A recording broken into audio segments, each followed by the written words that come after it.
Hello friends, जय माँ बगला हूँ, जय माँ से। जस्ट मैं अभी आ रही हूँ अपने गुरु से मिलके। आज गुरु से बहुत सारी बातें हुई।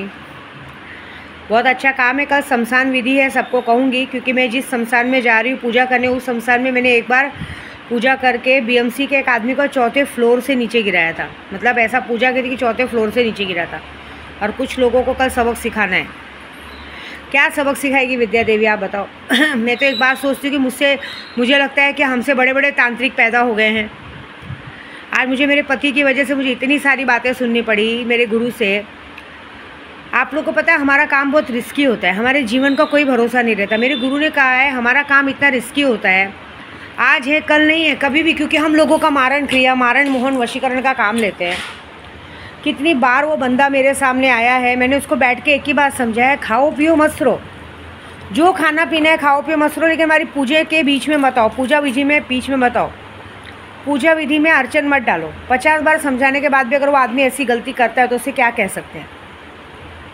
उसे अपने, जो इंसान तेरी बातों का मान नहीं रख सकता। अब देखो, मेरे गुरुजी सामने से कहते, हम किसी को नहीं कहते, हमने कभी नहीं कहा कि तू अपनी पत्नी को डिवोर्स दे दे या अपनी पत्नी को छोड़ दे या उसको लेने मत जा, करने मत जा। एक तरीका होता है।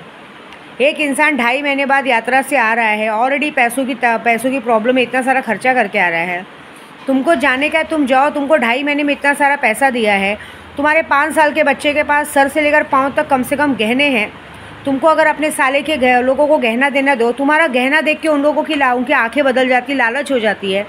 ऑलरेडी एक बार तुम उसके मायके में जाके अपना एक सोने का चेन गंवा के आए हो। एक बार बहुत पहले गांव गए थे तो एक सोने की चेन उन्हीं के घर वालों ने चुरा ली थी, तो ऑलरेडी एक बार सोने की चेन गायब हो चुकी। तुम 10-10, 20-20 तोला सोना पहन के जा रहे हो। तुम्हारे दिमाग में भरा जा रहा है कि कैसे भी पीछा छुड़ाना है। एक बात तो है, मैं एक बात खुलेआम बोल देती हूँ कि जो पीछा छुड़ाने वाली बात है ना, मैंने सिर्फ ये कहा है, मैं आपको ऐसा लग रहा होगा मैं किसी को फ़ोन नहीं कर रही हूँ, मैं किसी को फ़ोन नहीं करूँगी, मैंने प्रॉमिस किया है। ठीक है, सामने वाले को यही बहाना मिलता है कि अगर मैं यहाँ हूँ तो तुम फ़ोन क्यों कर रहे हो, जब मैं तुम्हारे साथ है तो किसका फ़ोन नहीं आता है। मैं फ़ोन करूँगी भी नहीं, कुछ नहीं, लेकिन जो प्लानिंग चल रही है ना, मैं सिर्फ वेट करूँगी। जिस तरह से तुम लोग किसी की ज़िंदगी बर्बाद करके उसको छोड़ने पकड़ने को सोचते हो ना, एक बात याद रखना, एक एनसी, एक पुलिस स्टेशन में कॉल जाएगा और पूरा का पूरा परिवार 7 साल के अंदर जाएगा। मेरे गुरुजी बोलते तेरे पति को एक बात समझ में नहीं आती। 50 बार मैंने समझाया, खा पी मत रहे, हमारी ज़िंदगी रिस्की है, कभी भी हमारे साथ कुछ भी हो सकता है। अभी तक हमने अपने बच्चों के लिए कुछ नहीं बनाया। मुझे बोले तो अपने बच्चों के लिए बना, वो तो तुझे तेरे सैलानी बाबा ने दिखाया तेरा पति कैसा। जो इंसान पी के काम वाली के कंधे पे हाथ रख सकता है, उसको अंगूर खिला सकता है, उसकी बेटी को अंगूर खिला रहा है, बाजू में कंधे से कंधा जोड़ के बैठा। हमारे घर में 2 जवान बेटी है, कैसे कोई इंसान घर में छोड़ेगा। हाँ, वो इंसान को तो बहाना चाहिए तुझसे पीछा छुड़ाने के लिए कि भाई किस पे भी नाम डाल सकती है। सही बात है, उस दिन मेरी बहन आई थी घर में, उसने ऐसे ही बोला, रात को पहले आए, हर बार का यात्रा रहता है, जब यात्रा करके आएंगे तो बंदे को ऐसा है कि यहाँ पे जब तक मेरे साथ रहेगा मेरे साथ, और यहाँ आने पे उसको अपने घर जाना रहता है। और घर पे अगर वो सामने वाली इसी चीज़ का फ़ायदा उठाती है। उसने बच्चों से ब्लैकमेल करके रखा है, उसको पता है कि बच्चे के चक्कर में मेरे पीछे कहीं कहीं भी दौड़ के आएगा। अरे दौड़ा अपने पीछे, लेकिन अपने बल पे दौड़ा ना। तुम अपने आदमी को फ़ोन करके बुला के ये डिमांड कैसे कर सकती हो कि मुझे गाड़ी से लेने आओ, ये करने आओ, वो करने आओ। और चलो तुमको जाना भी है, तुम लोग को जाना है, मेरे पंडित जी ने कहा कि उसको जाना भी था तो ये बोल के जा सकता था कि देख मैं वहाँ पे ऐसा ऐसा है, मैं ज़रा जाके आता हूँ। पैसे की बात ही नहीं है, 2.5-3 महीने में तूने इतना पैसा दिया, उसको खुद को बचा के देना आना चाहिए। इतना सारा पैसा दिया, पहले से ही पैसा भेज के बोलना चाहिए। अंगूठी कितने की आती है सोने की? 5-10 हज़ार की आती है, बोलना चाहिए लेके रख, मैं आऊँगा तो दे देंगे। तुझ पे प्रेशर डालने का कोई हक़ नहीं है। एक इंसान अगर एक शादी करता है, हमने नहीं बोला उसको छोड़, उसको जिम्मेदारी पकड़, लेकिन अगर तुमने प्यार से अगर किसी का हाथ पकड़ा है तो तुम्हारी जिम्मेदारी उसके लिए भी है। तुम महीना भर तू बाहर रहती, कभी तेरे बच्चों को देखने नहीं जाया जाता, सिर्फ अपने बच्चे का देखने का। हाँ, ये बोलते ये बंदा सिर्फ और सिर्फ अपने भाई की बात सुनता है और अपनी बीवी की बात सुनता है, उसके चक्कर में गाली गलौज खाता है।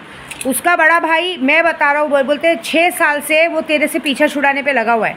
वो चाहता है कि तू इसको छोड़े और उसका भाई बर्बाद हो। इसलिए नहीं कि वो तुझसे जलता है, वो अपने भाई से जलता है। वो चाहता है कि उसका भाई उसको छोड़े, मतलब विद्या देवी को छोड़े और ये बर्बाद हो जाए, मर जाए। क्योंकि एक बड़ा भाई तो ऑलरेडी बर्बाद है पी खा के, छोटा भाई भी बर्बाद होता है, तभी तो बीच वाले भाई को शांति मिलेगी ना। देखो, मैं एक ज़्यादा कुछ नहीं बोलूँगी, मैं आज से अपने बच्चों को देखूँगी, जिसको आने का हो, नहीं आने का नहीं आओ। मैं एक वक्त देखूँगी, उसके बाद जब इंसान सेल्फिश होगा, भाई क्या सेल्फिश हो गई ना, 20-25 तोले सोने बन गए, सामने वाला बोलेगा चलो बेच बाच के अपना गाड़ी वाड़ी लेंगे। लेकिन एक बात याद रखना, तुम लोग जिस तरह से लोगों को छोड़ना पकड़ना सिखाते हो, तुम्हारे घर में भी बेटियां हैं। कहीं ऐसा नहीं कि तुम्हारे घर में भी बेटियों की ज़िंदगी बर्बाद हो। और मैं एक बात याद रखना, मैं सिर्फ एक वक्त तक वेट करूँगी, उसके बाद या ये एक बात सोच लेना, ये बात सीधा बात उस महान औरत को है, तुझे, तेरे भाई को और तेरे यार को, तीनों को पूरे ख़ानदान को 7 साल की जेल की चक्की पीसनी पड़ेगी। ये लिख के लेना। फिर उसके बाद तुम लोग पैर पकड़ के माफ़ी मांगोगे, घर का रिश्ता दिखाओगे, जो भी दिखाओगे। ये दोस्तों को भी वार्निंग है।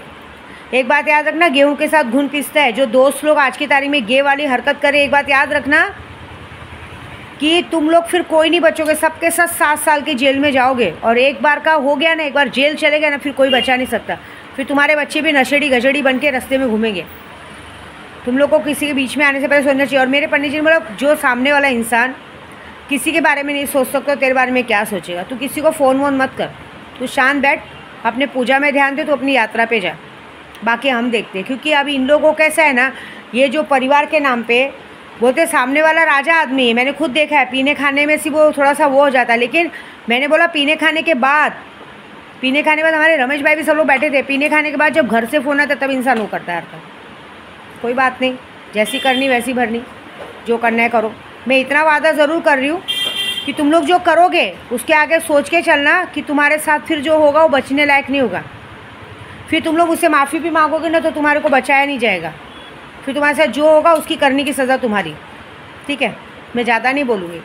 बस ये बात है कि मैं अपने पंडित जी के सामने बहुत शर्मिंदा हुई। उन्होंने कहा कि तू अपने बच्चों के लिए कुछ कर, हमारी ज़िंदगी रिस्की है। हम लोगों को, उन्होंने मेरे रमेश भाई को भी कहा, हम लोग जहाँ भी जाते हैं ना, हम लोग का काम बहुत ख़तरनाक है, हमारा कभी भी मौत हो सकता है।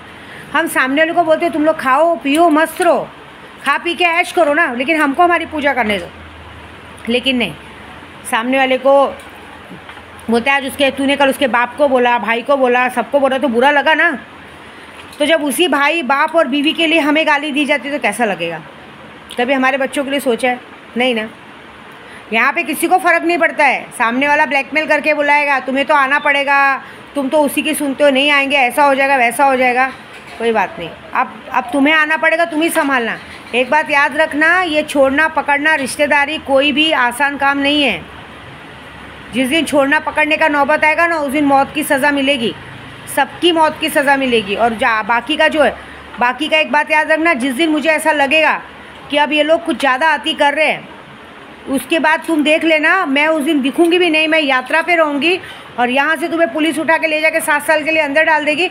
मैं रहूँगी भी नहीं, मुझे ढूंढते रहोगे, फ़ोन करते रहोगे, मेरा फ़ोन भी नहीं उठेगा। बस ये याद रखो, जितनी नौटंकी करनी कर लो, उसके बाद देख लेना पूरा का पूरा ख़ानदान चला जाएगा। तुम्हारे बच्चे ऐसे ही घर में पड़े रहेंगे जिस तरह से मेरे बच्चे पड़े रहते हैं। सबकी ऐठन निकल जाएगी, क्योंकि तुम्हारे को ऐसी, तुम लोगों को समझ में आना चाहिए। एक बार तुमने मुसलमान दोस्त करके, तुमको वो दोस्त के पीछे पागल हुए, तुम्हारा पगार ले लेता था, तुमको खाने नहीं देता, तुम्हारा रास्ते में निकलना मुश्किल कर दिया था, 100 लड़के तुमको छोड़ के मारने के लिए छोड़ देते। उससे कैसे कैसे विद्या देवी ने बचाया। विद्या देवी का क्या झगड़ा था किसी के साथ, क्या लड़ाई थी, तो भी ना